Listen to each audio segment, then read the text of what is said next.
Malaysia में बैठे पाकिस्तानी को पाकिस्तान से कॉल जाती है कि आपके चारों बच्चे अब इस दुनिया में नहीं रहे। यही चीज़ अपने ऊपर इमेजिन करके सोचें कि आप जिन बच्चों के लिए परदेस काट रहे हो, जिन बच्चों के लिए मेहनत मजदूरी कर रहे हो, उन्हीं बच्चों के लिए आपको इतला दी जाए कि आपके वही बच्चे अब इस दुनिया में नहीं रहे, तो आपके ऊपर क्या गुजरेगी, आपके दिल पर क्या गुजरेगी, आप किस मुश्किल से वो टाइम गुजारेंगे कि क्या ये इतला सही है या गलत। लेकिन गुजरात में जो वाक़या पेश आया जिसमें 5 बच्चे जो हैं से गए, ये बिल्कुल एक ऐसा वाक़या जिसने तमाम सुनने वालों को, देखने वालों को गम से नढाल कर दिया।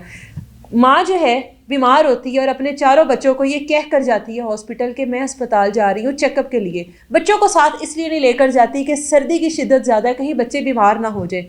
4 बच्चे हैं जिनमें एक बेटी शामिल है और एक कज़नज़ाद, यानी कि इन बच्चों का चचाज़ाद शामिल है। इन 5 बच्चों को घर में छोड़कर माँ ये कहकर जाती है कि आप लोगों ने शरारतें नहीं करनी, मैं वापस आ जाऊंगी, तब तक घर के अंदर ही रहना है। माँ अपने बच्चों को तहफ़्फ़ुज़ वाले माहौल में रख कर एक हिफाजत वाली जगह पर छोड़कर खुद चली जाती है अस्पताल चेकअप के लिए। जब वापस आती है तो माँ की पूरी दुनिया उजड़ चुकी होती है। माँ नहीं जानती थी कि जिन बच्चों को मैं सर्दी की वजह से घर में छोड़कर जा रही हूँ कि मेरे बच्चे कहीं बीमार ना हो जाए, वो बच्चे जब मैं वापस आऊँगी तो हमेशा के लिए मुझे छोड़कर जा चुके होंगे।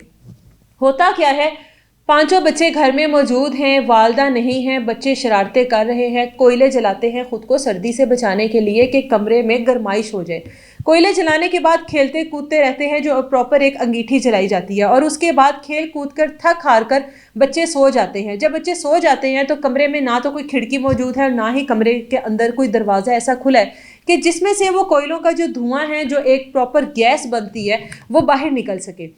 जब वो धुआं नहीं निकलता तो उसी धुएं की वजह से, दम घुटने की वजह से 5 बच्चे जो हैं वो अल्लाह को प्यारे हो जाते हैं। इन 5 बच्चों की जो उम्र है वो 6 साल से लेकर 13 साल तक है। कोई भी बच्चा इतना समझदार नहीं है, 13 साल का भी बच्चा इतना समझदार नहीं होता और 6 साल का बच्चा भी इतना समझदार नहीं होता। माँ जब वापस आती है तो उसकी पूरी की पूरी दुनिया लुट चुकी होती है। वो सोच कर गई थी कि मैं वापस आऊँगी अपने इन बच्चों के पास, लेकिन उसकी गोद उजड़ गई होती है। चारों के चारों बच्चे इस दुनिया से जा चुके होते हैं। बच्चों को अस्पताल लेकर जाया जाता है, लेकिन डॉक्टर इस बात की तस्दीक कर देता है कि ये 5 बच्चे एक्सपायर हो चुके हैं।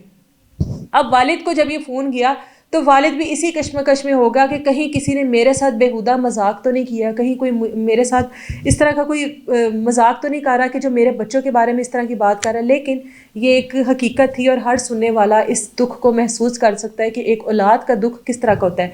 हमेशा सर्दियों के मौसम में हम लोग इस तरह के वाक़यात सुनते रहते हैं कि इस तरह की चीज़ें हो जाती हैं। आए दिन सर्दियों में लोग इन चीज़ों से एहतियात नहीं करते और इस तरह के वाक़यात सामने आते हैं। ये चीज़ें सामने लाने का मकसद सिर्फ ये है कि हम लोग इन चीज़ों से सबक हासिल करें ताकि अपने बच्चों को और अपने प्यारों को इन चीज़ों से बचा सकें।